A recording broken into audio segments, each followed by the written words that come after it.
Doing a bit of exploring around Tully today. Figured it'd be best to take the car.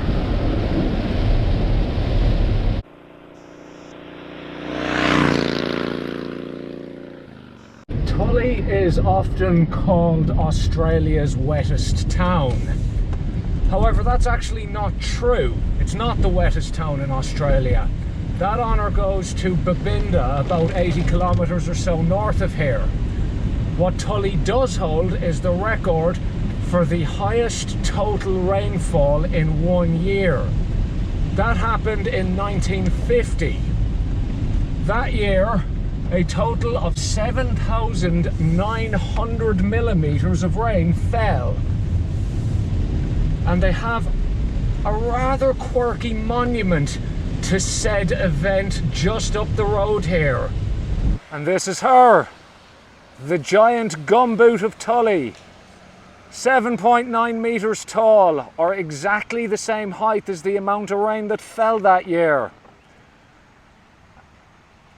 I will now do my usual standing next to it to give it scale shtick.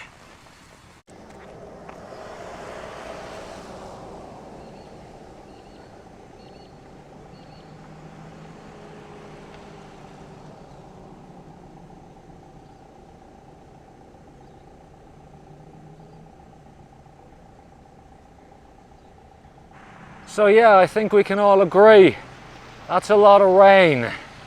You can also walk up the inside of it. There's like a viewing platform at the top, but I'm not going to because it's just about to start pissing down again. And this isn't what I came here to see really anyway. Tully gets well over 4 metres of rain every year. That's 4,000 millimetres.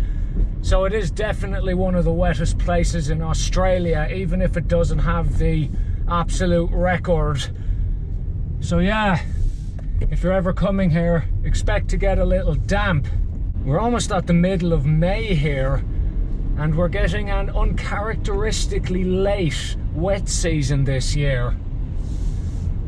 There's anywhere from 200 to 400 millimetres of rain expected over the coming days, and those are actually the figures expected in Townsville, which is one of the drier parts of North Queensland. So you can probably double that for here. Thankfully it's not forecast to be too heavy today, so I shouldn't get stuck anywhere, and it's unlikely that my little Getz will be washed off the road. As I mentioned, I didn't come here just to look at the gumboot though. My main aim is to see if I can find any trace of a village that no longer exists. And that involves a drive down the amazing Tully Gorge.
This is Kareeya Power Station.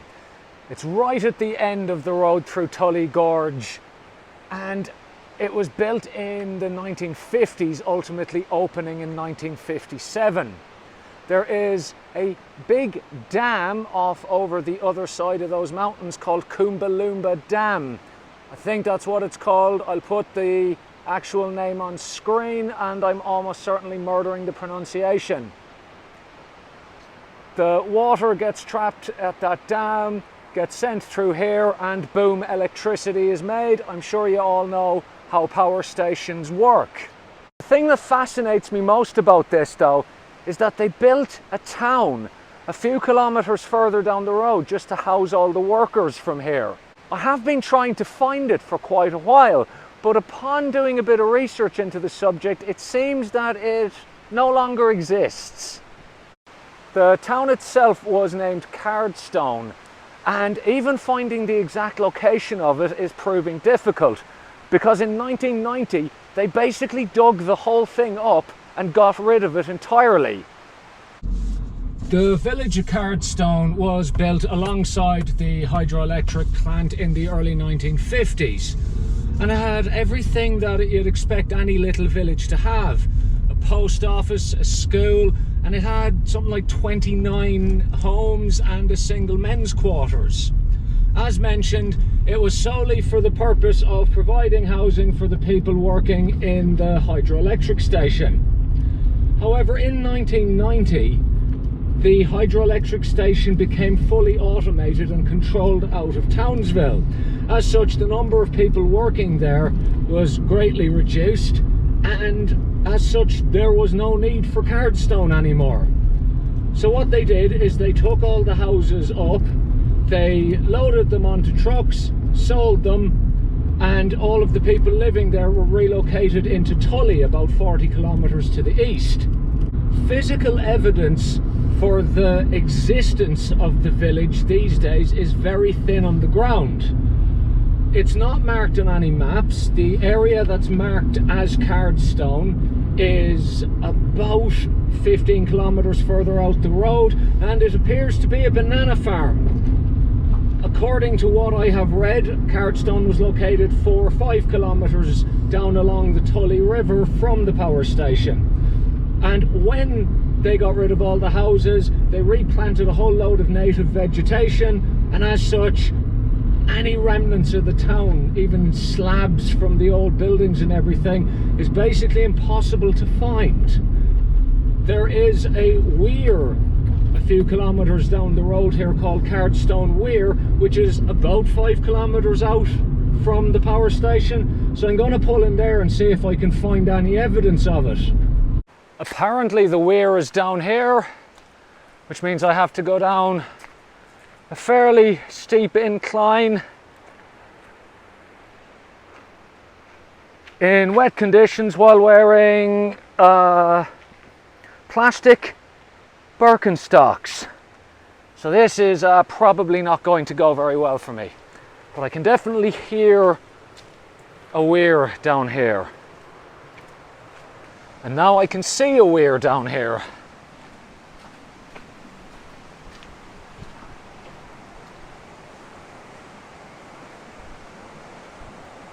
My God, look at this place. If the village of Cardstone was located here, it was sure a pretty place to live. And we have got a waterfall flowing in the distance, just coming out of the walls of the gorge. Tully Gorge is really a spectacular place. All of this you see behind you, all of these rock walls, everything, were all cut out by the Tully River over millions of years. This river is pretty much always flowing, thankfully, due to the massive amount of rain we get here. And it's a really popular place for tourists, especially whitewater rafting and all of that sort of extreme sports stuff that an aging, broken down old bastard like myself, well, I probably won't be doing that crap anymore. Still no sign of Cardstone though. As I mentioned, they replanted the whole area with native vegetation. And while that stuff is pretty slow to grow, it's been 30 odd years since the village was abandoned. That means that it's probably fairly well hidden by now. If you look at Google Maps, there is a place called Cardstone. Clear as day in the map, however it's probably about another 15 k's or so further down the road. And I don't think that's where the actual village was located. But I'm gonna go and have a look there anyway. Assuming I can find it, of course, because there's no phone signal out here and I'm an idiot who forgot to download the map. Every now and then I pass a dirt road off to one side of the road or other, and I just look at it going, oh God, I wonder is it up there? And I'd love to go up and explore them, but it's lashing rain and I'm in a 2011 Hyundai Getz, so I guess I'm not going. There are a lot of ghost towns in Australia, so the fact that Cardstone has been abandoned isn't unusual in itself. For example, you've got a Moongana in the Northern Territory, about 150 k's to the east of Alice Springs, a place I was at many years ago. That used to be a massive gold mine, gold dried up, town was abandoned. It's the same with Ravenswood, even out towards Charters Towers, not that far away from where we are now.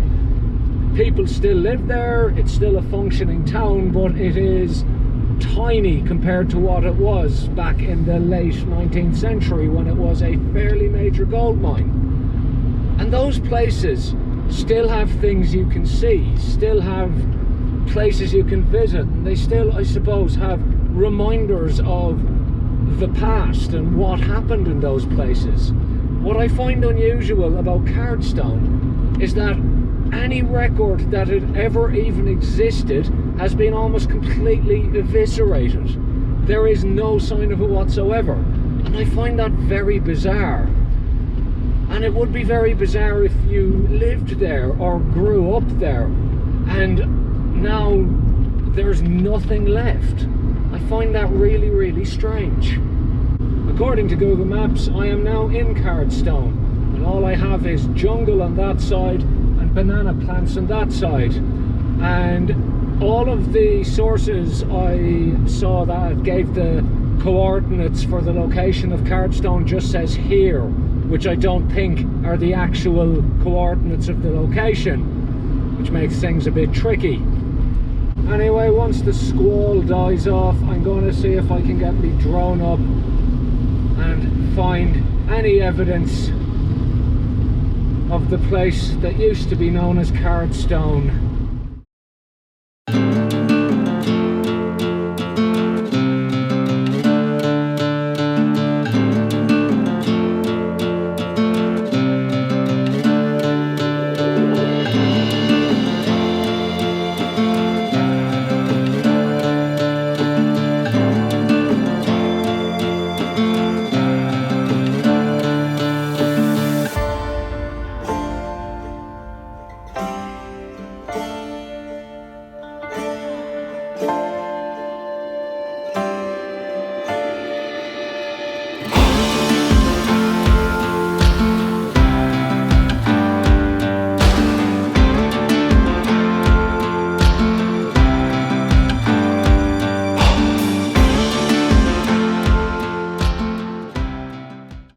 Never gonna find it in that, was I?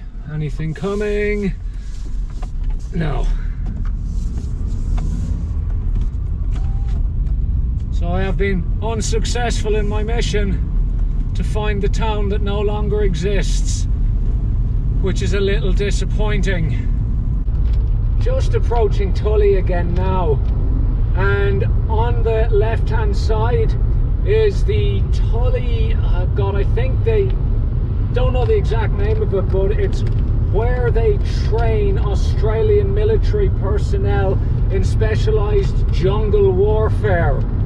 I'd go in and have a look, except I don't think they'd like some 80-kilo vagabonds waving a GoPro around the place, so this'll have to do. It's kind of now become my mission in life to find some evidence of Cardstone. Hopefully when the weather improves a little bit, I'll be able to get back up here on the bike because as you probably spotted from the footage earlier, it's a pretty nice road, so it'll be a good ride in the big Kawasaki. If you're from North Queensland, please tell me, have you been to Cardstone? Do you know anyone from Cardstone? Do you know where the bloody place is? Please tell me, I have to know. It's become my white whale at this stage. I'm gonna go try and find somewhere that will sell me a cup of bad coffee and a dirty pie and just calm myself down about the whole thing. I'll catch you all again soon. Please like, share, subscribe, all of that stuff. Good luck.